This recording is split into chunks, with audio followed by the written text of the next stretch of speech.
Bienvenue sur Bible 365. Aujourd'hui nous allons lire pour vous les chapitres 22, 23 et 24 du livre de l'Exode. S'il vous plaît, abonnez-vous à la chaîne, aimez et partagez-la dès maintenant pour encourager quelqu'un d'autre à écouter la Bible cette année. Merci, bonne écoute. Chapitre 22. Si le voleur est surpris en cours d'effraction, et qu'il soit frappé et meurt, on ne sera point coupable de meurtre envers lui. Mais si le soleil était levé, on serait coupable de meurtre envers lui. Il donnera une compensation. S'il n'a rien, il sera vendu pour son vol. Si ce qu'il a dérobé, bœuf, âne ou agneau, se trouve encore vivant entre ses mains, il donnera une compensation au double. Lorsqu'un homme fera du dégât dans un champ ou dans une vigne, et qu'il enverra son bétail paître dans le champ d'autrui, il donnera en compensation le meilleur produit de son champ et le meilleur produit de sa vigne.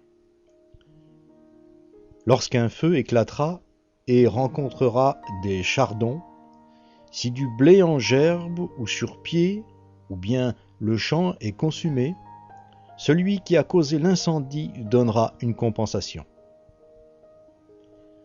Lorsqu'un homme donnera à son prochain de l'argent ou des objets à garder, si on les vole dans la maison de ce dernier, le voleur donnera une compensation au double dans le cas où il serait retrouvé. Si le voleur n'est pas retrouvé, le maître de la maison s'approchera devant Dieu pour déclarer qu'il n'a pas porté la main sur le bien de son prochain. Dans toute affaire frauduleuse concernant un bœuf, un âne, un agneau, un vêtement ou un objet perdu, au sujet duquel on dira « c'est cela », le litige des deux parties ira jusqu'à Dieu. Celui que Dieu condamnera donnera à son prochain une compensation au double. Lorsqu'un homme donnera à garder à son prochain un âne, un bœuf, un agneau ou une bête quelconque qui meurt, se casse un membre ou soit enlevé sans que personne l'ait vu, le serment au nom de l'Éternel interviendra entre les deux parties. Et celui qui a gardé l'animal déclarera qu'il n'a pas porté la main sur le bien de son prochain. Le propriétaire de l'animal acceptera ce serment, et l'autre ne donnera pas de compensation. Mais si l'animal a été volé chez lui, il donnera une compensation au propriétaire.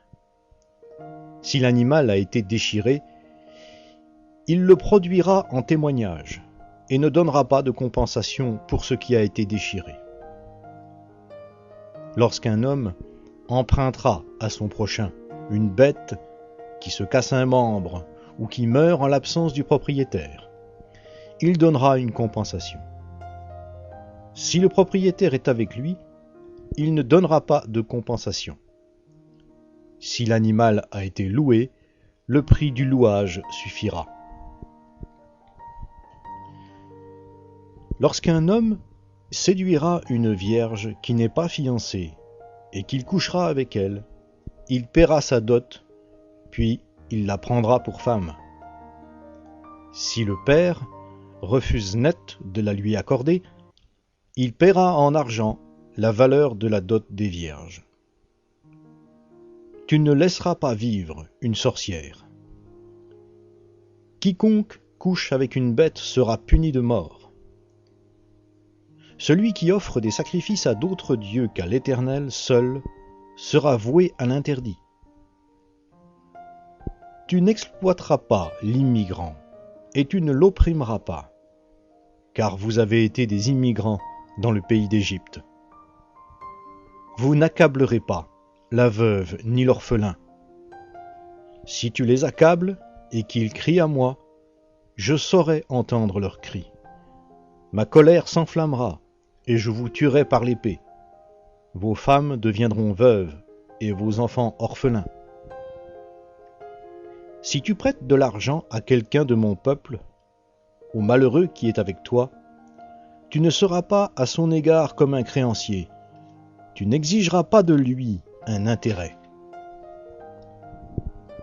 Si tu prends en gage le vêtement de ton prochain, tu le lui rendras avant le coucher du soleil, car c'est sa seule couverture, c'est le vêtement qu'il a sur la peau. Dans quoi coucherait-il? S'il crie à moi, je l'entendrai, car je fais grâce. Tu ne maudiras pas Dieu, et tu ne prononceras pas d'imprécation contre le prince de ton peuple. Tu ne différeras pas de m'offrir ta pleine cuvée et ta redevance d'huile. Tu me donneras le premier-né de tes fils. Tu feras de même pour ton gros et ton petit bétail. Le premier-né restera 7 jours avec sa mère. Le 8e jour, tu me le donneras. Vous serez pour moi des hommes saints. Vous ne mangerez pas de chair déchirée dans les champs. Vous la jetterez aux chiens.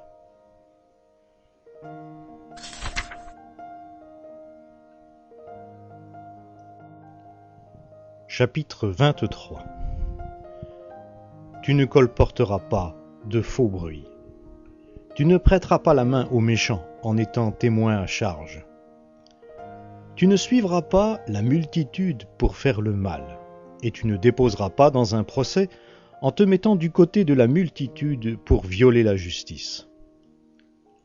Tu ne favoriseras pas l'indigent dans son procès. Lorsque tu rencontreras le bœuf de ton ennemi ou son âne qui s'est égaré, tu le lui ramèneras.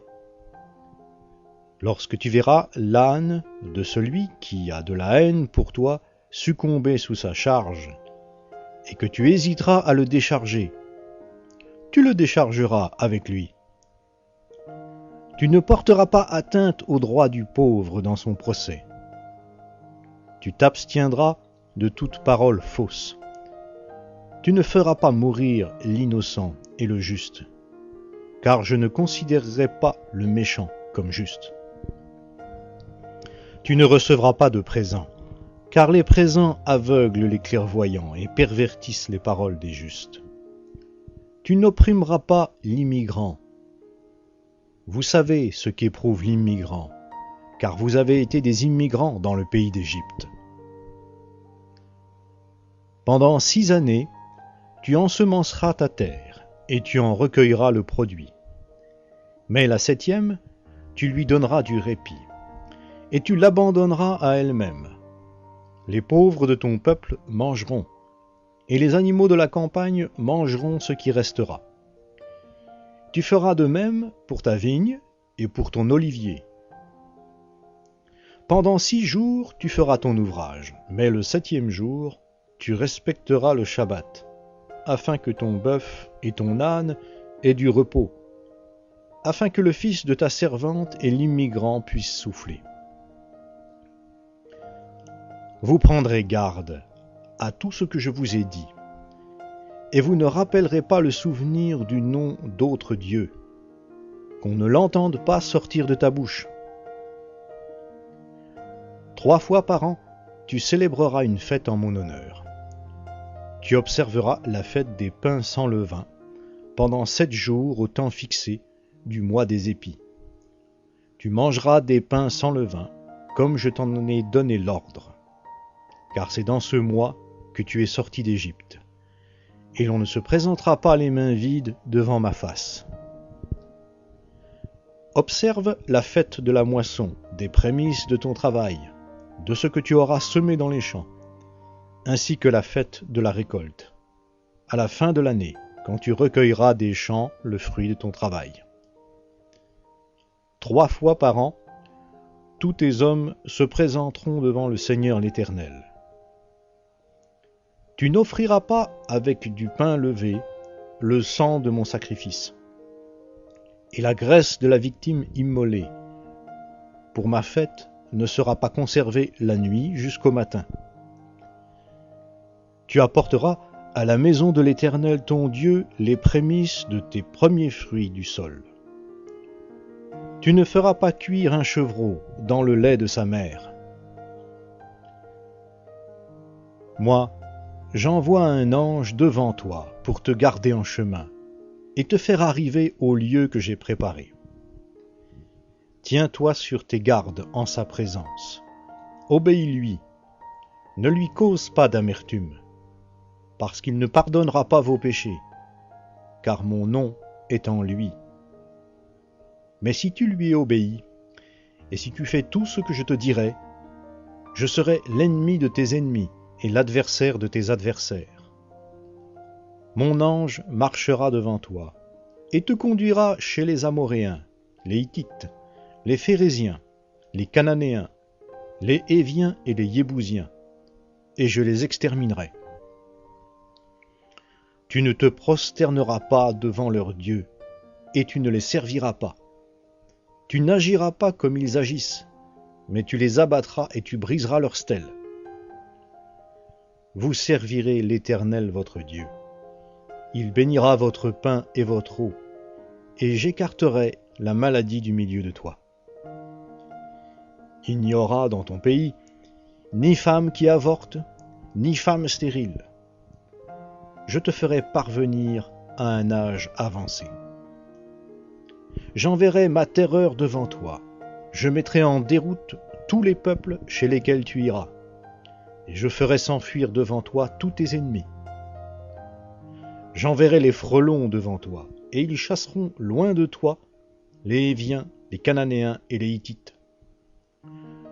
Je ne les chasserai pas en une seule année loin de toi, de peur que le pays ne soit désolé et que les animaux sauvages ne se multiplient contre toi. Je les chasserai peu à peu loin de ta face, jusqu'à ce que tu puisses hériter du pays. J'établirai ta frontière depuis la mer des Joncs jusqu'à la mer des Philistins, et depuis le désert jusqu'au fleuve. Car je livrerai entre vos mains les habitants du pays, et tu les chasseras devant toi. Tu ne concluras pas d'alliance avec eux, ni avec leurs dieux.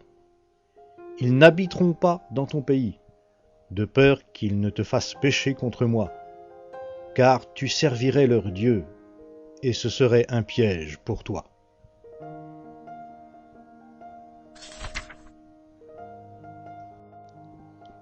Chapitre 24.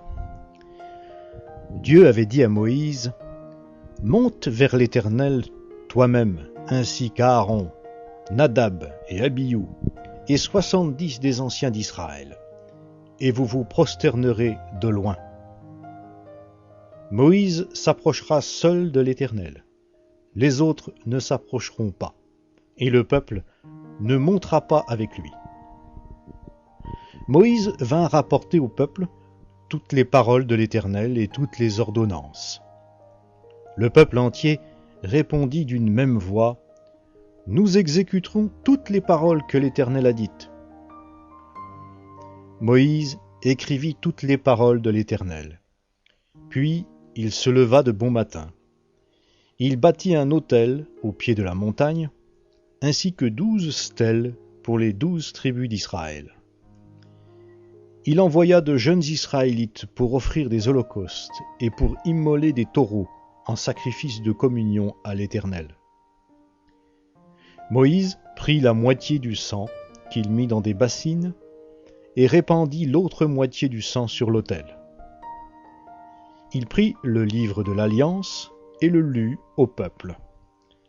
Ils dirent, « Nous exécuterons tout ce que l'Éternel a dit, et nous obéirons. » Moïse prit le sang et répandit le sang sur le peuple en disant, « Voici le sang de l'alliance que l'Éternel a conclue avec vous, sur la base de toutes ces paroles. » Moïse monta avec Aaron, Nadab, Abihu et 70 des anciens d'Israël. Ils virent le Dieu d'Israël. Sous ses pieds, c'était comme un ouvrage de saphir étincelant, comme le ciel lui-même dans sa pureté. Il n'étendit pas la main sur l'élite des Israélites. Ils eurent une vision de Dieu.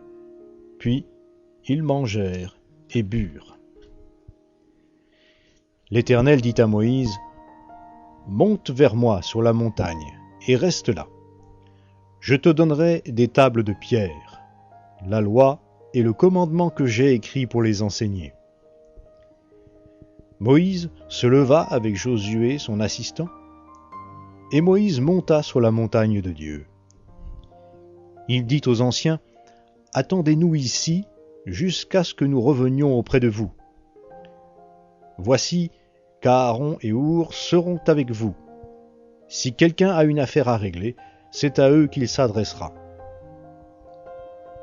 Moïse monta sur la montagne, et la nuée couvrit la montagne. La gloire de l'Éternel demeura sur le mont Sinaï, et la nuée le couvrit pendant 6 jours. Le 7e jour, l'Éternel appela Moïse du sein de la nuée. L'aspect de la gloire de l'Éternel était aux yeux des Israélites comme un feu dévorant au sommet de la montagne.